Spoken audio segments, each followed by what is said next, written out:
끝까지 판다. 끝판 토론입니다. 집중력 있는 의제 설정과 핵심적인 내용을 분석해내는, 그래서 매주 이 방송을 보신 분들이 와 정말로 좋은 토론 방송 이어가고 있다고 칭찬해 주셨습니다. 고맙습니다. 오늘도 끝판 토론 정말로 뜨거운 주제를 가지고 여러분들과 함께 얘기 나눠보겠습니다.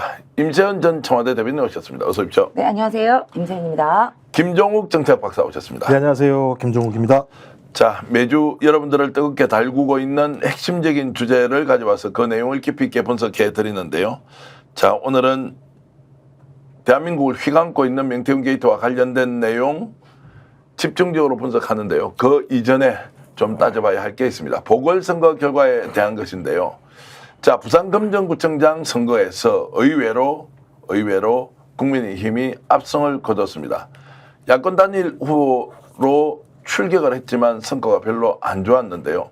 대통령의 지지율이 이렇게 떨어져 있고 국정농단이 전 국민들에게 분노를 사고 있는 마당에도 어떻게 부산검정구청장 선거에서 국힘이 압승을 했느냐. 김종욱 박사, 좀 놀라지 않았습니까? 아니면 이렇게 예상을 했습니까? 아니 뭐 제가 이제 계속 말씀드렸던 것처럼 여론에 어떤 공표되고 있는 조사의 방향과 다르게 보궐선거라는 문제 때문에 조직력이 강한 국민의힘이 대거 이제 막판에 나올 수 있는 가능성 때문에 쉽지는 않을 거라 생각이 들었는데 이렇게까지 격차가 크게 벌어질 거라고 저는 상상을 못했고요. 그래서 아주 광범위하게 부산 지역에는 샤이 보수가 존재하는구나 생각이 들어요. 그러니까 소위 이 현 보수 정권이 잘 못하는 건 부끄러워서 거기에 대해서 옹호할 수는 없지만 민주당은 절대 찍어줄 수 없다라고 하는 층들이 좀 광범위하게 존재하고 있는 것 같고, 그 광범위한 층들에 대해서 민주당을 비롯한 야권이 제대로 또 대안 세력으로서 믿음 있게 좀 다가가지 못했던 측면들이 특히 또 보수세가 강한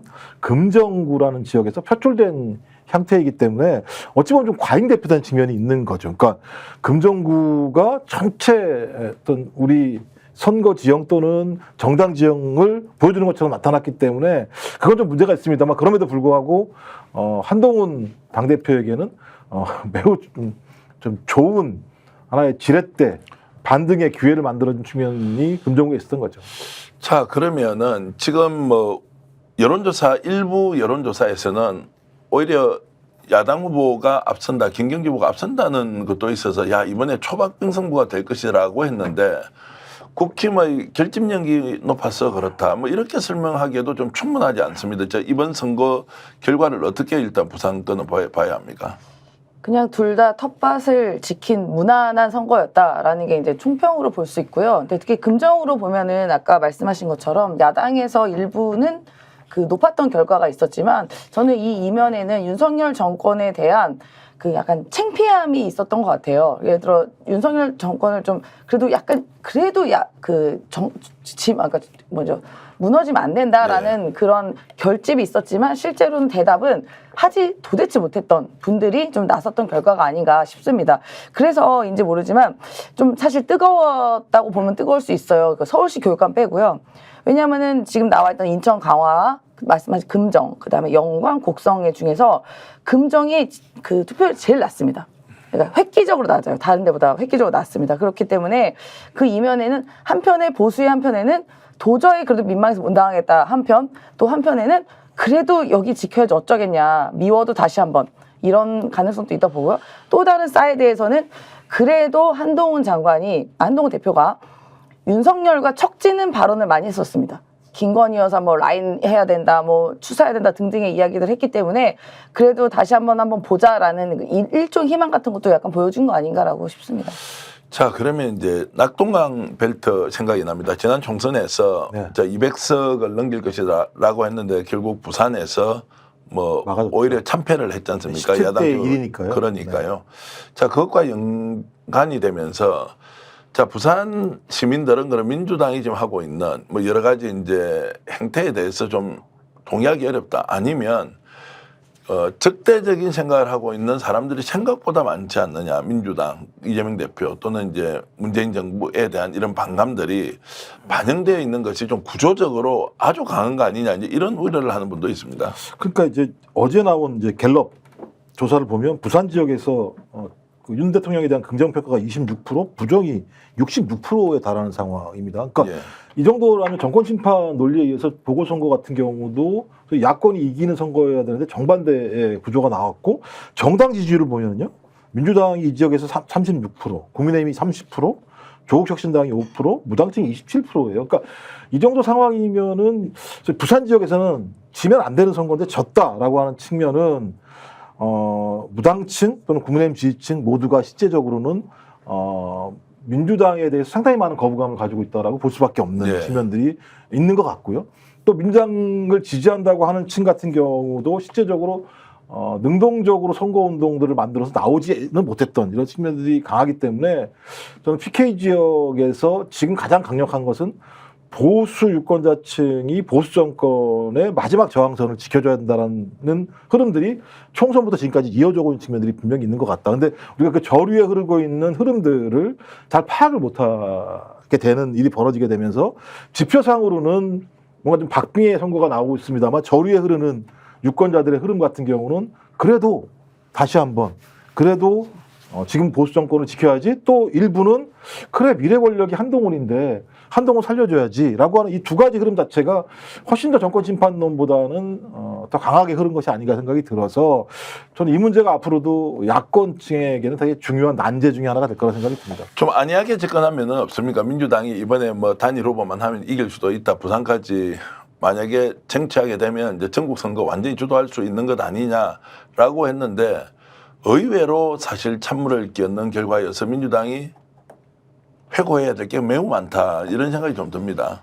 그러니까 기본적으로 일단은 이 금정이란 지역 자체가 부산 내에서도 굉장히 보수세가 강한 이건 맞습니다. 그런데 그 과정에서 사실상 단일화가 과연 좋은 작용을 했냐라는 거에 대한 의구심이 있을 수도 있는 것이죠. 왜냐하면 그 단일화 과정에서 이 어려운 지역에서 어쨌든 조국혁신당과 민주당이 단일화에 여러 가지 과정을 거쳤는데 뭐 저희는 좀 떨어져 있어서 모르겠지만 그 내부에서 매우 시끌벅적했다라는 얘기가 들립니다. 그러면 유권자들 입장에서는 아무리 윤석열 정권이 싫어도 약간 니들끼리 싸우는 건 약간 보기 싫다라는 정서도 일부는 반영이 된 거 아닌가라는 일각의 시선도 있습니다. 네. 그러니까 아름답게 단일화가 물론 저희는 됐다고 보여지지만 그 과정에서는 어떻게 보면 잡음도 분명히 있을 것이고요. 어쩔 수 없이요. 그런 면도 일부는 작용했다. 그렇게 생각합니다. 이제 역시 저항선이 있다는 겁니다. 지금 뭐 민주당이 뭐 워낙 국정 운영을 잘못하는 윤석열 정권의 반사이익을 보기도 하지만 영남 지역 특히 이제 부산만 가더라도 이런 상황이 이제 결론적으로 나왔다는 것에 대해서 어떻게 이제 판단하고 분석해야 될지 많은 숙제를 던져준다 이런 말씀이었고요. 자, 그러다 보니까 이제 한동훈 대표가 완전히 살아났습니다. 자, 윤석열 대통령과 독대를 하고 뭔가 큰 이야기를 할 것 같은데요.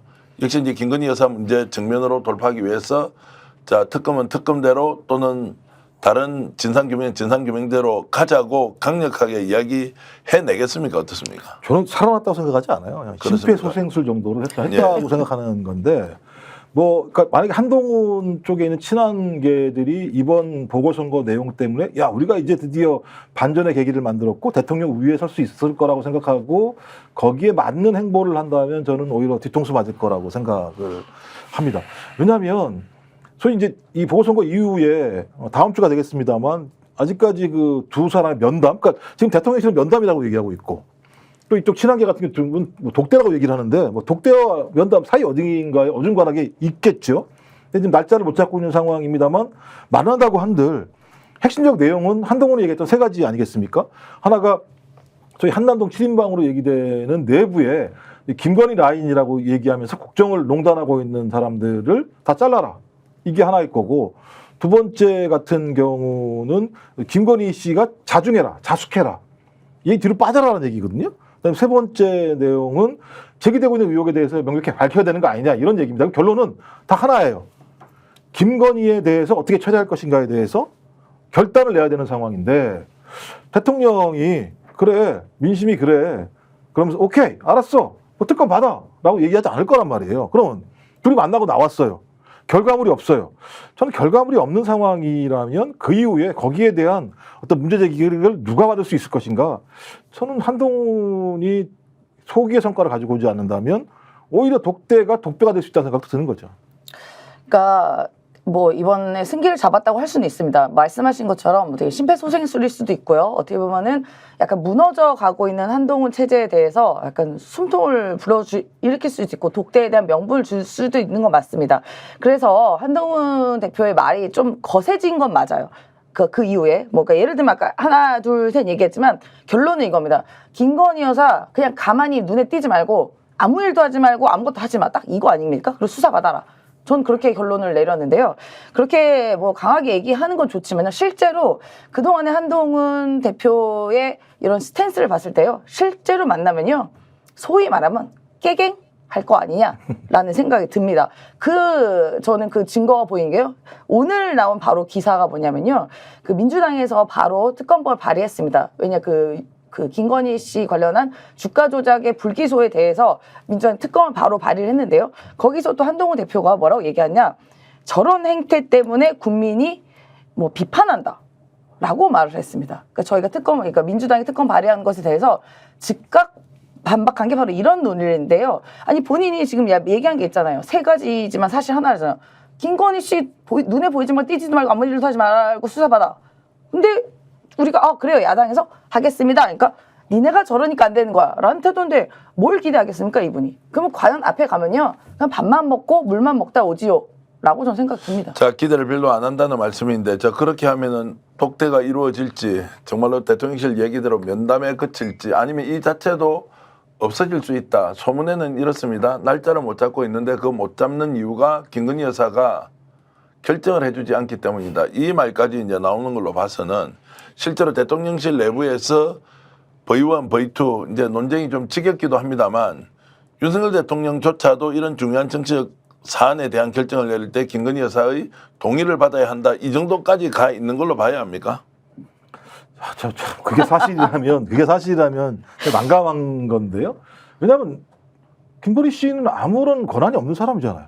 독대를 하건 뭐 면담을 하건 아무런 관계가 없는 상황인데 그런 얘기가 흘러다닌다는 건 대통령실이 지금까지 대통령의 의중에 따라서 소위 국정 운영이 된 것이 아니라 김건희 씨라고 하는 사인에 의한 운영이 됐다라고 하는 것들을 확인하는 거기 때문에 매우 문제가 많을 뿐만 아니라 저는 이 부분과 관련해서도 한동훈의 어떤 아까 말씀하셨던 꼬리내리기라는 측면이 드는 게 내용이 그런 거잖아요. 가능성 없는 것을 반복한다라고 얘기를 한단 말이에요. 그러니까 민주당이 왜 가능성 없는 특검법을 계속 내느냐, 결론적으로 왜 그다음에 위법인 특검법을 내느냐. 그럼 당연히 그럼 대통령이 거부권 행사할 거 아니냐 이렇게 얘기하는 건데 자기가 거부권 행사하는데 반대하면 되는 거잖아요. 그렇죠. 거부권이 돼서 재의결이 오면 국민이 납득할 만하게 해야 된다고 얘기했잖아요. 그러면서 검찰한테 압박한 거 아닙니까? 야, 그래도 기소는 해야 되는 거 아니야라고 압박을 했던 거잖아요. 근데 검찰은 기소를 안 했잖아요. 무혐의로. 그러면 국민들이 납득할 수가 없을 거 아닙니까? 그럼 납득하게 할 수 있는 방법이 뭡니까? 특검밖에 없는 상황이잖아요. 근데 특검을 민주당이 내놨더니 야, 가능성 없는 것이 왜 반복하냐 너네들. 거부될 걸 알면서 왜 반복하느냐고 얘기하는 건 대통령과 함께 하겠다는 얘기인 것이고 김건희 씨를 보호하겠다는 얘기밖에 안 되는 거예요. 그러면 자기 스스로가 거짓말을 하고 있는 거예요. 아니 동일한 뜻이 있는 건데 왜 대통령한테 김건희 씨 자중하라고 얘기를 합니까? 범죄 혐의가 있는 사람이면 범죄에 맞게 저희 법과 원칙에 따라 수사해가지고 범죄가 있으면 감옥에 가야 되는 거지. 이런 식의 얘기를 한다는 건 스스로가 다음 주에 독대 문제와 관련해서 톤다운하는 측면이 분명히 있거든요. 정세 이 양반이 트라우마가 있나 대통령한테 20년 동안 그 아래 있으면서 가서 만나면은 뭐 기가 죽나 이런 생각이 들더라고요. 좀 전에 산소호흡기를 말씀하셨지만 저는 이제 기사 회생이다. 아니 산소호흡기 겨우 뗀 정도다라고 하면은 존재는 알 수 있으나 돌파해서 뭔가 상황을 정리할 수 있는 역량은 아예 안 된다. 자 그러면 결국 대권과 관련된 것 자기 유력한 대통령 후보 뭐 이런 쪽도 가기가 어렵다고 보십니까? 그러니까 제가 볼 때는 생각을 해보십시오. 독대를 했습니다. 특검법을 받아서 나오지 못했습니다. 그러면 결정 두 가지밖에 없습니다. 하나는 대통령께서 매우 완고했고 내용을 들어보니 그 말이 맞는 것 같다라거나 도대체 아무리 얘기를 해도 국민들의 눈높이 민심을 반영하지 못하는 것 같다. 만약에 대통령이 상설특검이든 이런 법에 대해서 거부권을 행사하면 거기에 대해서 우리는 다른 생각들, 다른 논의들을 해볼 수밖에 없다라는 정도 얘기를 해야 되는 거거든요. 그러면 싸우거나 고개를 숙이거나 둘 중에 하나 중간이 어딨냐고요. 중간은 아마 그 정도일 거예요. 알았어요. 7인방, 한남동 7인방 중에 한 서너 명 정도 자르고, 그다음에 김건희 씨가 그래도 국민들한테 진정어리 사과를 한다고 얘기를 합니다. 정도 갖고 나오면 국민들이 와우 잘했어. 한동훈 대표 역시 보궐선거에서 승리하더니 저렇게 하네라고 좋아하겠습니까? 제가 볼 때 별로 길이 없다는 거예요. 길이 있으면 좋겠는데 저 길이 잘 안 보여요. 싸우는 길밖에. 자, 국힘 쪽에서는 지금 김건희 여사 문제 어떻게 정리해야 됩니까? 뭐 용산 저렇게 완고하다 하더라도 국힘은 이대로 갈 수는 없는 거 아닙니까? 제가 좀 심각한 얘기로는 뭐 저도 이제 여의도에 그러니까 돌아다니다 보면 카더라를 듣기 때문에요. 그러니까 아까 말씀하신 것처럼 독대가 날짜가 안 나오는 게 이런 얘기까지 돕니다. 김건희 씨가 손 없는 날을 아직 못 찾고 있다. 웃을 수 있는 얘기지만 이사 갈 때 하는 게 이제 손 없는 날 이거 하는 거 아니에요? 예, 그리고 중요한 일정이 있을 때 손 없는 날 찾는 게 뭐 아니냐라는 얘기가 돌 만큼 또 근데 웃긴 것은요. 그런 얘기가 돌을 때 보통은 웃고 넘기는 게 아니라 진짜 그런가? 라는 얘기가 나오는 게 굉장히 우리가 이제 무신분립이라고 하는 그 신뢰를 잃어버렸다는 게 이제 드러나는 얘기인 것이고요. 국힘에 있는 다수의 분들도 그러니까 도대체 이분을 이혼시키는 방법은 무엇이냐라는 얘기까지 나옵니다. 저는 진짜 들은 게 그 보수 쪽에 계신 분들이 빨리 이혼을 시키건가 아니면 감옥을 보내던가 망명을 보내던가 해야지 우리가 못 살겠다. 우리가 진짜 창피해 죽겠다라는 말까지 나옵니다. 그리고 지금 아직 까여지지 않은 이른바 카톡 캡처 스샷이라고 하더라고요. 명스샷 이러던데 그게 어디까지 나올지 알 수가 없고 그리고 국힘에 있는 의원들 혹은 관계자들도 김건희 씨와 직간접적으로 통화나 카톡이나 한 적이 많기 때문에 도대체 여기가 화수분이다. 그래서 겁이 난다라는 말도 나옵니다. 자, 김용남 전 의원이 뭐 발암물질 이런 얘기도 하는 것 같고요. 또 국민의힘 여권에 있는 정치인들은 정말로 암 걸릴 지경이다 이런 표현까지 있어서 참 듣는 게 이제 불편했는데요. 그만큼 김건희 여사 문제가 심각한데도 불구하고 어떻게 조치를 할 수 있느냐 여기에 대해서 아무도 답을 내리지 못하는 상황입니다. 결국 이제 명태균 씨가 엄청나게 김 여사와 관계를 깊이 유지하면서 국정농단까지 했다. 또 돈까지 뭔가 빌려서 공짜 여론조사를 해줬다. 돈을 받고 해줬다. 빌려서 해줬다. 뭐 여러 가지 이야기가 있으면서 한겨레 신문 그리고 뉴스타파 여러 언론들이 연일 단독 보도를 내놓고 있습니다. 명태균 문제 한번 짚어봐야 하겠는데요. 잠깐 광고 보고 돌아와서 집중적으로 명태균 이슈 다루겠습니다. 대구 한우 맛집 경성한우가 10월 한 달간 점심 특선 어냥 불고기 이벤트를 진행합니다. 가격 할인, 무한 서비스, 신선한 명품 한우와 가격에 놀라 다시 찾는 대구 한우 맛집 경성한우로 오세요. 대구를 빛내는 명소 한우의 진미 경성한우입니다. 2022년 6월 지방선거를 앞두고 출마 예정자들로부터 돈을 받아서 윤석열 대통령을 위한 대선 여론조사 비용으로 사용했다. 이것이 지금 이제 한겨레 신문을 통해서 보도된 내용이고 이 돈 때문에 검찰의 수사까지 받고 있다는 것인데 과연 차용한 돈인지 아니면 공천을 대가로 미리 받았다가 공천을 못 받았으니까 돌려준 돈인지는 자 법적으로 좀 따져봐야 하고 공짜 여론조사를 해준 것은 명확하네? 아니 돈 받으러 갔는데 돈을 주지 않아서 미리 다른 사람들의 여론조사 또는 선거 비용을 받아서 아니면 공짜로 공천 대가를 빌미로 일종의 수거를 해서 여론조사에 사용했다. 자 이게 이제 터졌습니다. 자 어떻게 일단 좀 정리를 하시겠습니까? 아침부터 뭘 했건 이건 다 걸리는 거다. 다 걸린다. 뭘 했건 어떤 형태로든지 왜냐하면 명태균 씨를 윤석열 대통령 내외가 만나게 된 가장 중요한 이유가 뭐 잘했다는 거잖아요. 이준석 아니면 뭐 또 오세훈 선거 때마다 이기했던 중요한 책사 중에 하나로 그 사람이었으니까 그 사람을 만났던 이유는 선거에서 이기기 위해서였다. 그러니까 지금 뭐 명태균 씨 얘기입니다만 6개월 동안 스피커폰으로 매일매일 통화했다. 뭐 매일매일 아니라고 하더라도 일주일에 한 번 했다고 하더라도 대단한 거 아니겠습니까? 좀 그렇다면 그 과정에서 보고를 했을 거다. 그럼 보고의 근거가 뭘 거냐? 보고의 근거는 아마 명태균 씨의 특장점인 여론조사 데이터 내용을 가지고 했었을 거다. 그러면 물어보지 않겠습니까? 이 여론조사는 어떻게 하는 겁니까? 돈은 어디서 나왔습니까? 어떤 돈이 들었을 건 알 거 아니에요. 그럼 본인이 인지했다는 거잖아요. 대통령 내외가. 인지한 내용을 보고를 받았는데 신고도 안 돼 있다면 이게 이리 가건 저리 가건 뭐 돌아가건 마찬가지입니다만 소위 돈이 들어간 내용들과 관련해서 부정하게 수수했다라고 하는 부분들은 남을 수밖에 없는 건데 여기에 딱 결합된 게 기억, 니은, 디귿이라고 하는 세 사람 소위 공천 대가인지 아니 돈을 뭐 빌려서 미리 땡긴 건지 그건 알 수 없습니다만 이 세 사람의 돈을 가지고 여론조사를 진행을 했으니까 실제적으로 비용이 들었다는 게 확인된 거잖아요. 여기서. 그다음에 지금 또 하나가 그 강혜경 씨가 얘기한 3억 7천만 원 같은 것도 마찬가지입니다만 네. 정산서 가지고 올라갔다는 거 아니겠습니까? 저는 뭐 어떤 형태로든지 돈이 들어간 거다. 돈이 들어간 걸 대통령 내외는 저는 인지했을 수밖에 없을 거다라고 생각하는 것이고 인지했음에도 불구하고 신고하지 않았다면 그건 정치자금법 부정하게 수수한 거죠. 자, 여론조사비를 못 받는 대신에 창원 의창 공천을 김영선 의원에게 줬다라고 이제 지금 합리적인 추론을 하고 있고요. 이 부분에 대해서는 이견이 없으시죠? 그러니까 저는 그렇게 추론합니다. 예. 이견보다는 그런 합리적인 추정이 가능한 것이죠. 네. 그러니까 뭐 선거 나가신 분들은 알겠지만 사실 이렇게 비용이 많이 발생한 것 중에 큰 포션 중에 하나가 이제 약간 그러니까 개별적으로 알아본 여론조사고 문자 이렇게 보낸 비용 이런 게 많이 차지하거든요.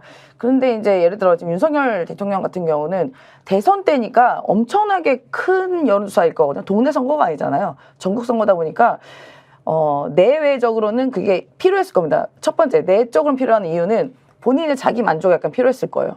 원래 윤석열 스타일 알잖아요. 자기 만족 엄청 뭐 허세 부리고 약간 그런 스타일 때문에 자기가 올라온 내용 보면 좋아요. 자신감도 불었을 거고. 그리고 사실 약간 지금 어떻게 보면 약간 뭐지, 그 자신감이 없으면 안 되는 약간 스타일로 보여지거든요. 근데 그게 있으니까 기분 좋고 자신감 생겼고. 두 번째로는 그러면서 여론 형성이 가능했던 어떻게 보면은 그 밴드웨건 효과를 누릴 수 있는 여러 가지 기폭제가 됐다라고 저는 생각하거든요. 그래서 저는 이거는 뭐 버릴 게 없는 거예요. 그런데 이분들이 정치 초보잖아요. 그러니까 윤석열 대통령도 마찬가지, 김건희 여사까지. 근데 이게 주는 게 불법이 맞나 아니냐도 사실 구분 못했을 수도 있습니다. 그러니까 나중에 알았으면 혹시 불법이었어? 큰일 났네 우리? 그럼 다른 경로로 뭔가 대가를 주지 않았을까? 그럼 합리적 의심이 가능한 것이죠. 자, 그래서 그것이 이제 공천으로 넘어왔다. 창원 의창 공천으로 넘어와서 김영선 의원이 전략 공천에 준하는 결과를 이제 획득했습니다. 자, 이 내용은 이미 명태균 씨가 여러 사람한테 얘기했고 녹취까지 나왔는데, 자, 이거를 그러면은 확인시켜 줄 수 있는 것이 두 가지가 저는 있다고 보는데요. 첫 번째는 김건희 여사가 이와 관련해서 어떤 얘기를 했던 것이 녹취로 남아 있거나 아니면 김영선 의원이 혹시 이것과 관련해서 대화를 하는데 자, 돈을 못 받았기 때문에 그 대가로 공천을 가져왔다라는 것이 만약 확인이 된다면 이거는 빼박 아닙니까?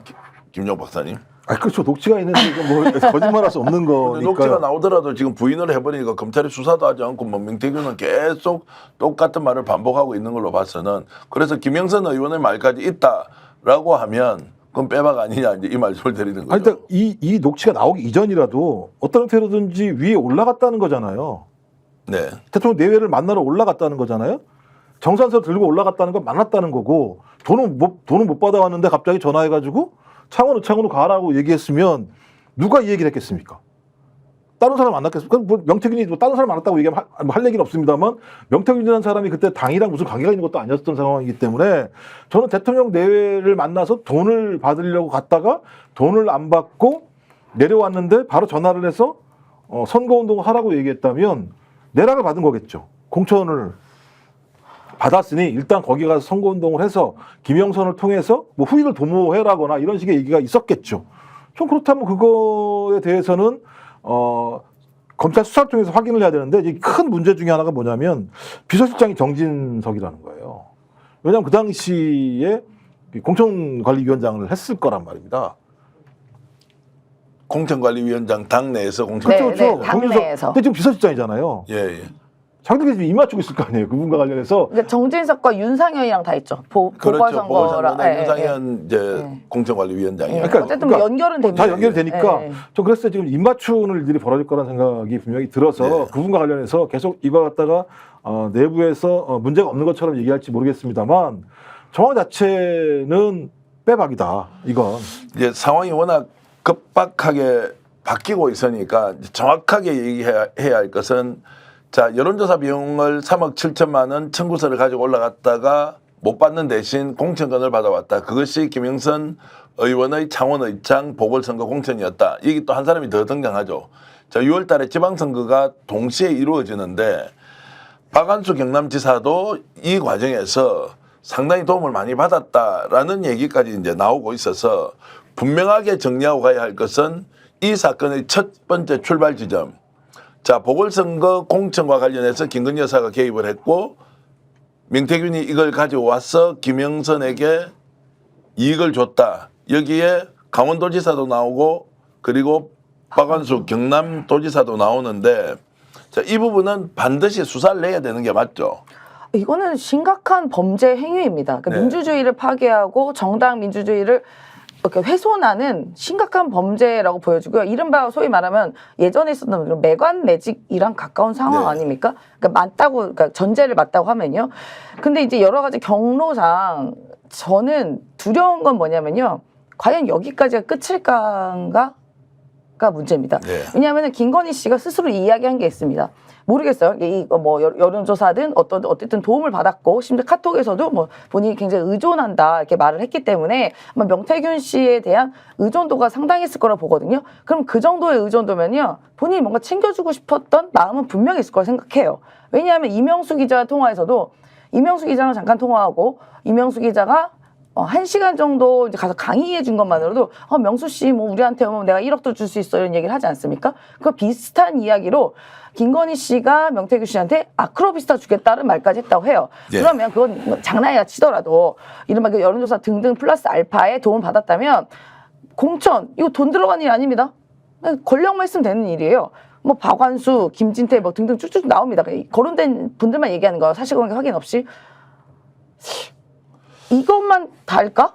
라는 생각이 제 듭니다. 그냥. 자, 그거밖에 없느냐, 더 많은 것이 있을 것이다라고 이제 추측하는 거고요. 어찌됐든 김영선 의원이 본인이 공천받았던 것이 여사의 도움이다 또는 명태균의 도움으로 받았다라는 것이 녹취로 공개된다면 아마 일파만파 빼박이 될 것이다. 이런 말씀까지 좀 드리고요.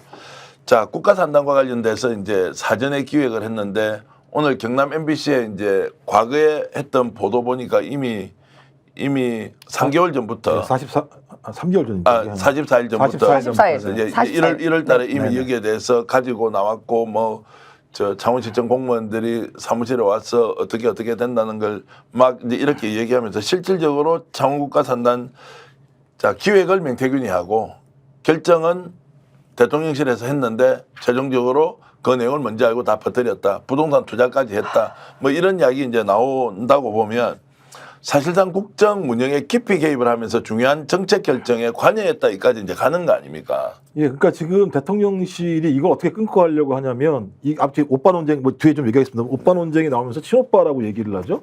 친오빠가 대선 때 가족들이 선거를 도와주는 게 무슨 문제가 있느냐.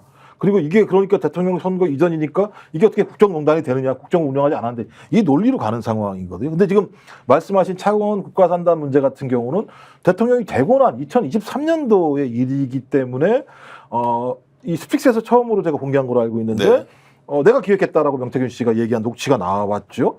기획을 했었고 저희 그 김영선 의원실에 있는 보좌관이 이 내용을 SNS에 올렸고 44일 이전에 그다음에 그 이후에 대통령이 오는 회의 전날 이 내용을 미리 알아서 저희 김영선 의원실의 강혜경 씨죠. 네. 현수막 같은 걸 만들어라 이런 얘기를 했다고 나오고 그다음에 원희룡 장관과 김영선 두 사람의 사진을 좀 크게 만들어라 이렇게 했던 측면은 자 요걸 딱 라인으로 생각을 하면 자 명태균이 기획을 했습니다. 기획을 하면 이걸 인풋에 집어넣어야 될 거 아닙니까? 근데 명태균이 바로 국토부에다 전화했겠습니까? 대통령실에 누군가를 통해서 집어넣겠죠. 그리고 이 내용에 대해서 원희룡 장관도 분명히 알고 있었겠죠. 그러면 압력을 행사한 사람이 누구냐? 이 연결 링크가 누구냐라고 하는 부분을 확인을 해야겠죠. 그리고 국토부가 나온 내용에 대해서 결정을 했다면 아마도 명태균 씨를 모를지라도 대통령실이 어떤 라인으로 왔는지도 확인이 되겠죠. 저는 이 정도만 확인이 된다면 명태균 씨가 대통령 내외의 힘을 빌려서 국토부에 압력을 넣어서 국토부가 산단을 결정을 했고 결정한 내용을 바로 직전에 알아서 미리 사전 준비했다. 이걸 국정농단이 아니 뭐라고 뭐 국정농담이라고 그럽니까 이거 갖다가? 농락입니다. 농락. 그죠? 농락입니다. 농락.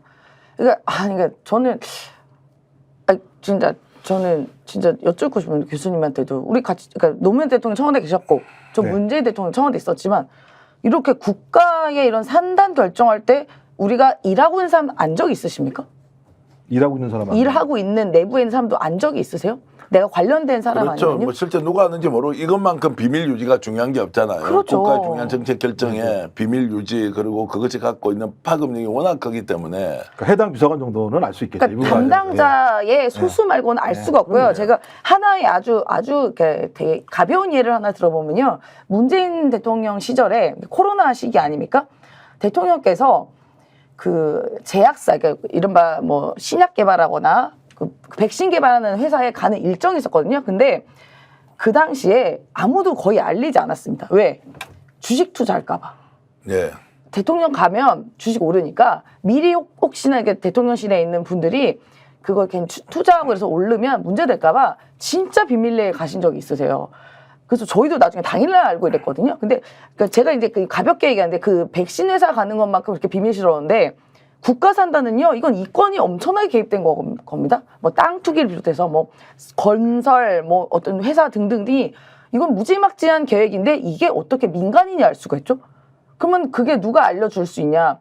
핵심 관계자 말고는 모릅니다. 심지어 고위 핵심 관계자. 아니 이게 제가 볼 때 누굴까요? 이게 아는 게 중요한 게 아니라니까요. 근데 알려진 것도 이상하고. 그게 문제가 아니고 민간인이 산단을 기획했다라는 얘기를 할 수 있다라는 게 더 큰 문제인 거예요. 그러니까 저희가- 알려진 것도 네. 똑같이 이제 문제인데. 예, 그러니까 알려진 것도 문제인데요. 그러니까 이거는 우리가 더 나가게 기획했다는 거잖아요. 네. 이거는 있을 수가, 그러니까 저는 상상조차 불가한 일입니다. 그래서 이제 문제 제기가 됐는데도 이걸 뭐 태무심 또는 대충 넘기고 있다가 이게 심각하다라고 지역 사회에서는 크게 난리가 났습니다. 자, 이게 이제 산단을 사전 기획하고 공무원들하고 회의를 하고 최종적으로 특정 지역이 배제가 됩니다. 충청도에 있는 한 지역이 배제가 되고 창원 의창에 산단이 이제 결정되는데 그 내용과 관련해서 몇 개월 전부터 이 지역에 집중적으로 투자를 하라. 자, 돈 크게 번다라고 하면서 이제 엄청난 정보를 쏟아내고 활동을 했다는 겁니다. 자, 그것은 명태균 씨가 그렇게 했다는 것에 대한 전언들이 있는데요. 자, 그래서 지금 이제 언론사가 난리 났습니다. 뭘 하고 있습니까? 언론사가 지금 경남 창원에서 땅 찾아야죠, 땅. 땅. 누가 많이 샀나? 누가 땅 있냐? 아니 근데 갑자기 이제 그 시점 정보 고위 관계자 있냐? 그렇죠. 예. 그 시점에 땅을 누가 구입을 했는지에 대해서 쭉 그 확인해서 일람하게 되면 특정한 사람이 있는데 만약에 이건 예입니다만 만약에 국민의힘의 주요 관계자가 거기에 있네? 있다. 근데 이러면 제가 볼 땐 이거는 뭐 이제 사태가 발생하는 거죠. 자, 2023년 3월에 발표를 하지 않습니까? 그러면은 2월 1월 그 전에 이미 이제 수개월 동안 뭐 최소 6개월에서 길면 한 1년 정도 됐겠죠. 2022년 6월 달에 보궐선거로 김영선 의원이 국회에 들어갔으니까 그 이후에 언젠가 계획을 세우고 기획하고 이쪽 지역에 대규모 국가 산단이 들어온다라고 했으면 자, 사라고 해서 적극적으로 나섰고 또 누군가는 그 주변에서 비즈니스를 하기 위해서 사무실을 차렸다. 적극적으로 소개한 또 누군가가 있다. 정치인이 뭐 이런 막 갖가지 소문이 다 돌고 있습니다. 이제 이렇게 해서 등기부등본을 다 떼왔는데 이상한 사람들이 쭉 나옵니다. 창원시 동읍 그리고 창원시 북면 자 이런 데를 이제 다 뒤집어 봤을 때 나왔다고 하면 실제로 이제 커다란 게이트로 갈 수 있다. 그 과정에서 혹시 돈은 주고 받은 것이 없는지 이제 이런 걸로 가면 일파만파 걷잡을 수가 없겠죠. 아, 그럼요. 맨 땅에 땅을 갑자기 왜 삽니까? 그 땅이 뭐가 될 줄 알고 그 땅을 사겠습니까? 근데 집중적으로 매입했다면 사전 정보가 아니고는 집중적으로 매입을 해야 될 하등의 이유가 없는데 그럼 그 사전 정보를 누가 알고 있었을까? 기획한 사람이 그렇죠. 알았을 거고 그 기획을 실행에 옮기는 과정에서 실무를 담당한 사람이 알았을 거고 그래서 그 보좌관인가가 44일 전에 SNS에 그걸 올렸다가 난리가 났다는 거 아닙니까? 그래서 녹취에다가 그 날려라고 얘기했던 게 그거 아닙니까? 그럼 그렇다면 이거 사실로 드러난다면 제가 볼 때 이거는 뭐 매우 심각한 정도이고 양표 보석도 고속도로 시즌 2죠. 버금나는 거죠. 시즌 2죠. 어찌 보면. 아, 실제 카톡도 나오잖아요. 이때 뭐 대회비 해가지고 나오는 것도 어떻게 그걸 압니까? 그래서 지금 이제 창원에 계신 많은 정치권 관계자들이 이걸 덮을 수도 없는 것인데 정말 공익 제보를 통해서 있는 사실 그대로 하고 누가 이 정보를 줬는지 어떻게 투자가 되었고 지금 현재는 어떤 상태로 유지가 되고 있는지 다 드러나 보면 정말로 져야 할 책임이 큰데 공익 제보를 통해서 하나하나 사실을 국민들께 소상하게 알리는 것이 정말로 지금 더 필요한 거 아니냐 이런 생각이 들고요. 자, 이런 이제 말씀을 좀 드리겠습니다. 도대체 명태균 씨의 영향력이 어느 정도였길래 자, 산다는 산단 그리고 선거 과정에서 공짜 여론조사 대통령 부부가 이 사람의 정보를 가장 신뢰했다. 거기다가 홍준표 대구시장도 당시 후보였는데 거론이 또 됩니다. 자, 이건 또 뭐냐? 홍 시장이 또 발을 걸쳤느냐? 혹시 다른 후보들에는 발을 걸친 건 없느냐? 명태균의 영향력이 대한민국 전체 특히 보수 진영 유력 대권 주자 국가정책 결정까지 미쳤다라고 하면 이분의 존재는 천공보다 훨씬 위에 있는 거 아닙니까? 망공이죠. 망공이다. 예. 그 정도 상황이 아니 딱 하나로 결정이 됩니다. 비서실장 정진석에 대해서 뭐라고 그랬습니까? 밖에 묶인 개라고 얘기했어요. 네. 아니 대통령 비서실장이면 하늘에 날아다니는 새도 떨어뜨릴 수 있는 사람입니다. 왜냐하면 거의 인사권, 그러니까 대통령 바로 아래에서 인사권과 인사검증이 가장 핵심적인 라인 중에 하나이기 때문이에요. 근데 그런 사람, 지금 현직에 있는 사람, 그리고 그 당시에 말씀하신 그 지방선거 공천관리위원장이었던 사람, 그다음에 그 어떤 다선에 국회 부의장까지 했던 사람에 대해서 밖에 묶인 개, 당신은 밖에 묶인 개니까 내가 안에서 대통령 내일 한 얘기를 알 턱이 없잖아. 뭐 이렇게 말이 많아라고 얘기할 정도면 최고인 거죠. 거기다가 본인이 그 카톡 깠잖아요. 네. 대통령 부인이 아유 용서해 주세요. 저 철부지 무식한 오빠인지 지가 뭘 한다고. 오빠인지 친오빠인지 모르겠습니다만 지가 아이고 실수를 했습니다. 사과드립니다라고 얘기하고 저는 의지합니다. 최고입니다라고 얘기할 정도의 상황이 본인이 그거 맨 처음 깐 거잖아요. 그렇죠. 그러니까 남들 보고 조용해, 니네들. 말하지 마. 니네들은 밖에 묶인 개기 때문에 말하지 마. 거기다가 또 괜히 저 멀리 묶여있던 김재원 최고까지 작살난 거잖아요. 따지고 보면 괜히 한마디 했다가. 강희경 씨에 대해서도 강희경 씨는 뭘 안다고 그 사람은 식당 밑에 있는 애완견이어서 그 식탁 위에서 어떤 일이 일어났는지 알 수가 없다. 이런 이제 비유적 표현을 쓰면서 강희경 씨의 그 공익 제보 내용에 대해서 이제 부정하고 그리고 거기에 대한 법적 책임을 질 각오를 하라 이랬는데 강희경 씨는 지속적으로 그렇게 바깥에서 언론 플레이 할 것이 아니라 국정감사장에서 직접 나와서 국민들 앞에서 시시비비를 가리자 이야기도 하고요. 네. 또 강희경 씨는 아예 맞짱 토론을 하자 그러면 저 증거 다 가지고 오느라 국민들 앞에서 방송에서 토론까지 할 각오가 돼 있으니까 제발 숨어서 자기 주장만 하지 마라 이런 이야기를 하는데요. 자, 그만큼 지금 명태균 씨가 하고 있는 말은 앞뒤가 다르다는 것도 있지만 윤석열 대통령 부부에 대해서는 직접적인 영향을 미쳤다. 그래서 방송에서 처음으로 공개한 내용이 윤석열 대통령 부부를 처음 만났을 때 윤석열 대통령에 대해서는 명태균 씨가 장님무사다. 그리고 김건희 여사에 대해서는 안전뱅이 주술사다라고 하면서 이제 역할 부담을 하고 그 내용을 듣고는 정말로 사이가 가까워졌다.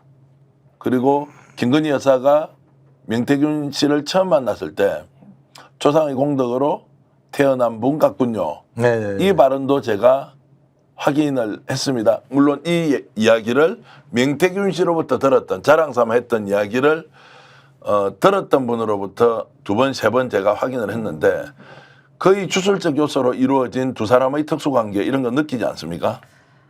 그러니까 재밌는 거는 지금 특히나 김건희 씨 같은 경우는 약간 주술에 약간 냄새만 풍기면 약간 그 끌려가는 뭔가 성향이 있는 것 같아요.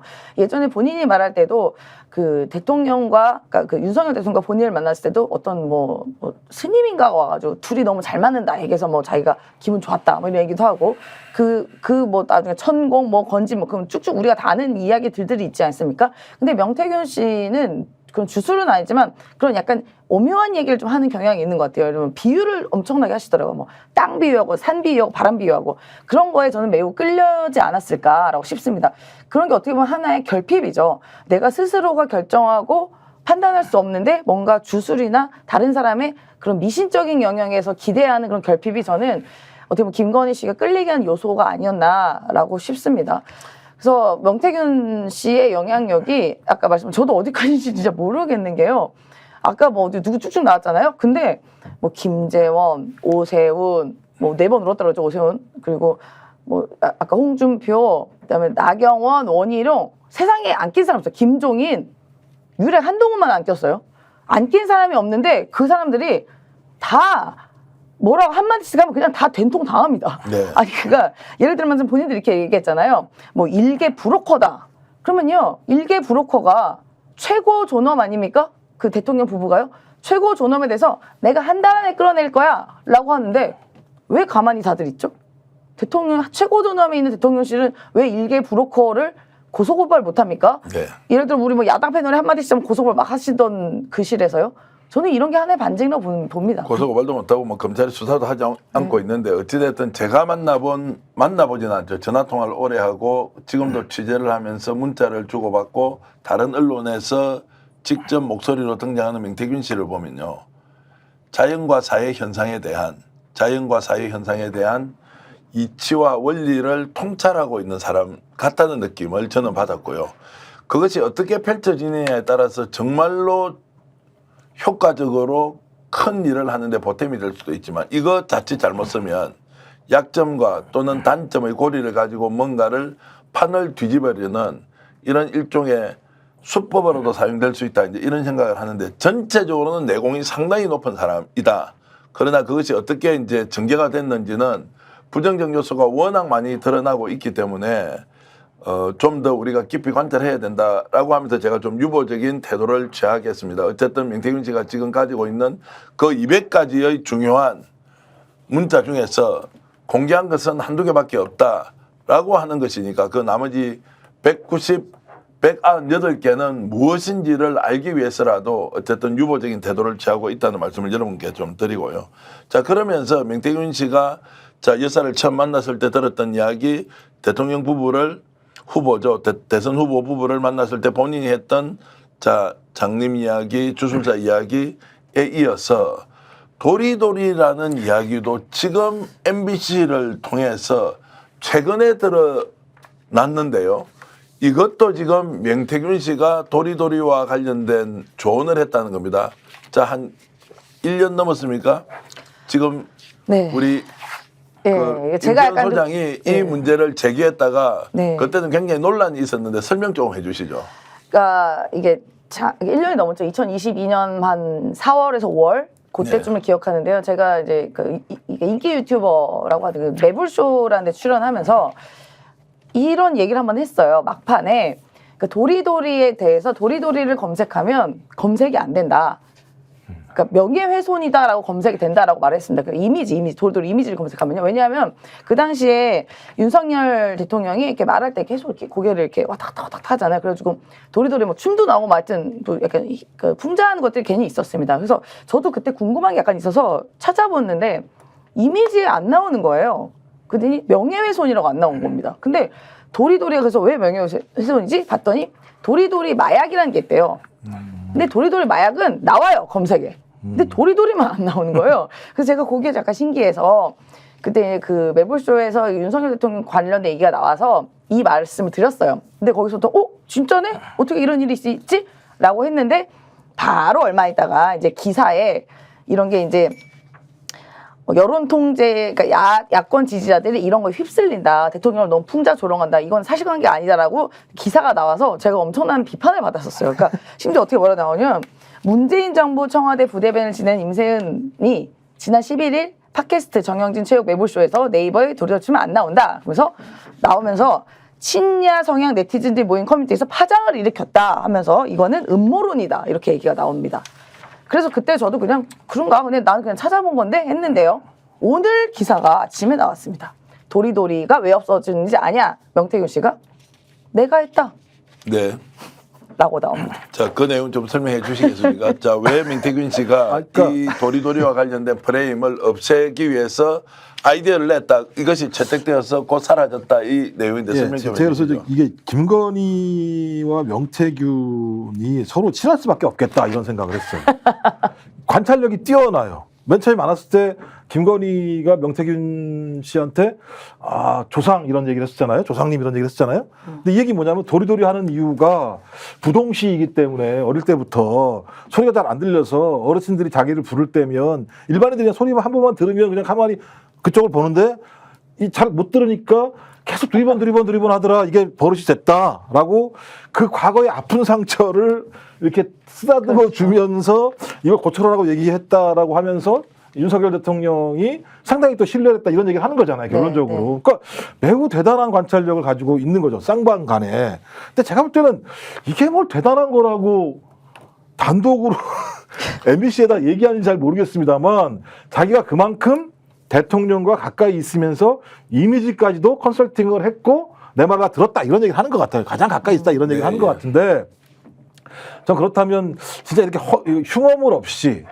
당신 부동시잖아 이런 일이 있었잖아라고 얘기할 정도면 매우 허물없는 관계는 사실일 것 같다. 우리 이거 쉽지 않잖아요. 그렇죠. 그냥 공식적인 관계인데 만약에 대선 후보예요. 제가 참모인데 가가지고 옛날에 부동시였잖아 이렇게 얘기하기가 되게 쉽지 이게 어렵거든요. 근데 당신은 조금 도리도리해. 네, 그 정도라면은 제가 볼 때는 진짜 김건희 씨가 보낸 카톡에 자기가 100% 의지한다라고 하는 내용 자체가 매우 사실이라는 걸 다시 한 번 더 MBC를 통해서 본인이 좀 확인해 보여주려고 하는 그만큼 가깝고 조언을 하게 되면 바로 받아들여서 실행을 한다는 것이고 이제 부동시도 저희들도 잘 몰랐는데 신체적 현상이다. 부동시이기 때문에 흔들 하는 것이 있었고 이것은 신체를 비하할 수 있는 용어이기 때문에 오히려 이것을 언론사에 얘기를 해서 자 없애야 된다. 장애인 비하로 연결된다라고 하는 아이디어를 자 명태균 씨가 직접 내고 그래서 도리도리라는 단어가 없어졌다. 네. 자 그 정도로 이제 본인이 아이디어의 아주 출중함, 탁월함이 있었다. 대통령이 직접 받아들이는 정도였다라고 하는데요. 여기 하나 더 또 나오는 이야기가 있습니다. 본인은 영웅담처럼 하고 있는 건데 조선일보 논설위원을 했던 이동훈 논설위원이 2022년 6월 달입니다. 6월 10일 날 윤석열 대통령이 이제 대선 후보로서 국민의힘에 입당했던 데가 7월 말이었는데 6월 달에 대변인을 지정했는데 이 대변인이 열흘 만에 갑자기 옷을 벗게 됩니다. 그때 많은 사람들이 질문했죠. 뭐 때문에 그러느냐 이것이냐 저것이냐라고 했는데 석연치 않은 이유로 일진상의 이유로 그냥 그만둬 버렸는데 여기에 대해서도 명태균 씨가 본인의 생각을 전달한 바가 있다. 그런데 자기도 깜짝 놀랄 정도로 특정한 시점에 이 사람들이 잘려버리더라. 이제 그 내용이 뭐냐면 인상 비평. 인상 비평인데 기운이 너무 센 사람 같다. 그리고 윤석열 대통령과 충돌할 수도 있다. 그래서 뭔가 윤석열 대통령을 좀 보필하면서 화합적인 요소의 인물이 더 좋지 않겠느냐라는 의견을 갖고 있었는데 며칠 뒤에 이 사람이 잘리더라. 그리고 다시 한 열흘쯤 뒤에 이동훈 대변인이 왜 잘렸느냐라고 언론에 보도가 됐는데 수백만 원의 골프 접대를 받았더라. 이제 이런 이야기가 나오면서 우리 기억 속에 사라졌는데 최근에 제가 취재를 해보니까 명태균 씨가 이 건과 관련돼서 조금 전에 언급했던 그 내용으로 주변 사람들한테 본인의 영향력인지 우연의 일치인지 이런 것들이 실제로 반영되더라 이런 이야기를 했습니다. 자, 제가 그분하고 TV조선에서인가요? 한 3개월에서 한 4개월 정도 일주일에 한 번씩 같이 방송을 했었어요. 네. 제가 볼 때 뭐 기가 세고 이런 것 같은 게 아니라 시니컬한 스타일이라는 생각이 드는데 이건 뭐 하나의 에피소드라고 하더라도 그 다음 얘기 나온 게 있지 않습니까? 인수위 감별사 얘기를 본인이 했잖아요.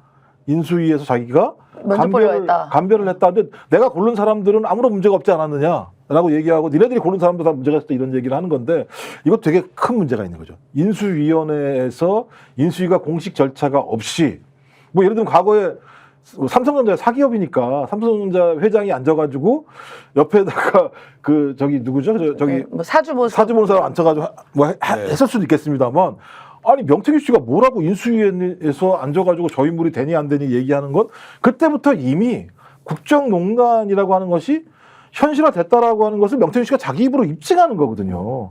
근데 뭐 그걸 예를 들면 대통령실이 그 실내친다고 대통령이 당선되기 이전의 일이라고 얘기를 하는 거 보면서 이거 대통령실에 있는 사람들의 계속적인 해명이 대통령을 다 늪으로 지금 계속 집어넣고 있는 일이 벌어지고 있다. 이렇게 볼 수 있는 거죠. 자, 제가 말씀드리고 싶은 게 바로 이 부분인데요. 대통령 늪으로 집어넣었다는 게 지금 대통령실이 그만큼 기관과 시스템이 다 무너진 겁니다. 그러니까 저의 경험을 봐도요. 이게 뭔가 입장을 낼 때는 사실관계를 아주 명확하게 하거나 아니면 애매하면 오묘하게 말하거나 말을 안 하거나 하지 이렇게 확실시 얘기하는 건 없어요. 지금 만약에 이렇게 이런 사건이 많이 발생하면요. 그냥 말 안 하는 게 낫습니다. 여기서 그 오빠는 친오빠였어요. 그러면 이거 카톡한 거 맞네? 그럼 차라리 이렇게 말하는 게 맞어요. 저 카톡의 주인공은 김건희 씨가 아닙니다. 라고 하는 게 차라리 현실성이 있거든요. 근데 친오빠예요.